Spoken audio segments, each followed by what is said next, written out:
Hi, I'm Donald McIntyre, Operations Manager at Emerald. In this educational video, I'm going to talk about what is the difference between custodial and non-custodial wallets. First, let's start by explaining how the banking system works. Basically, the banking system is centralized because all of our wealth is inside the banks and they control the wealth and they grant access to us as customers when we go to their branches or we use their apps or websites.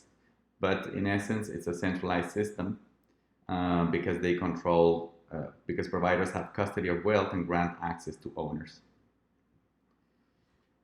The blockchain industry or blockchains do exactly the opposite.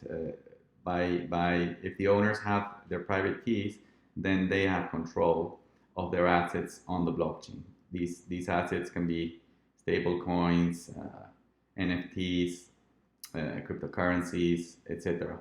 And you can also use centralized services, but as long as you move back your crypto to your address on the blockchain, then you have control and custody of your own assets.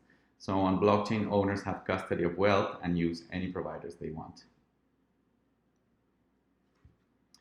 However, there's many kinds of services and wallets in the blockchain industry that revert this back again and they flip it and they become centralized again.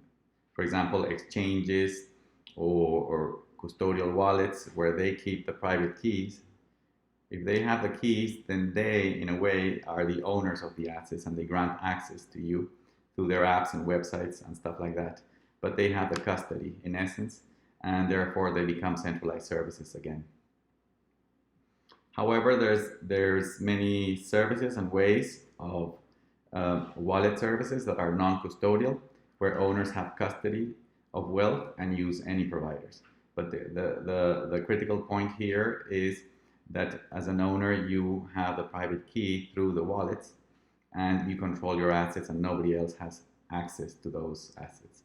And again, you can use centralized services like banks and exchanges, crypto exchanges, but as long as you move back your crypto to your address on the blockchain that you control with your private keys, then you have custody of your wealth, full control of your wealth through your private keys.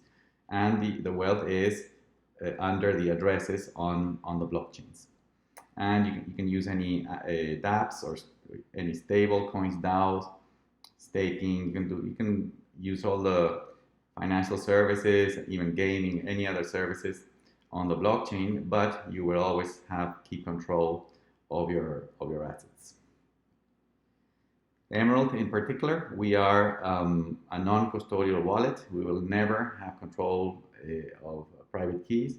When our users use our app, Emerald Wallet, they can create wallets using their hardware wallets, so they keep their private keys inside their hardware wallets, or they can create a new 24-word secret passphrase, or they can create wallets using their JSON private key file or using raw private keys. We have many ways to open wallets and create addresses inside Emerald, but all of them are non-custodial services where users keep total control of their wealth. Thank you very much for watching this educational video, and please remember to download Emerald at emerald.cash/download. Thank you very much.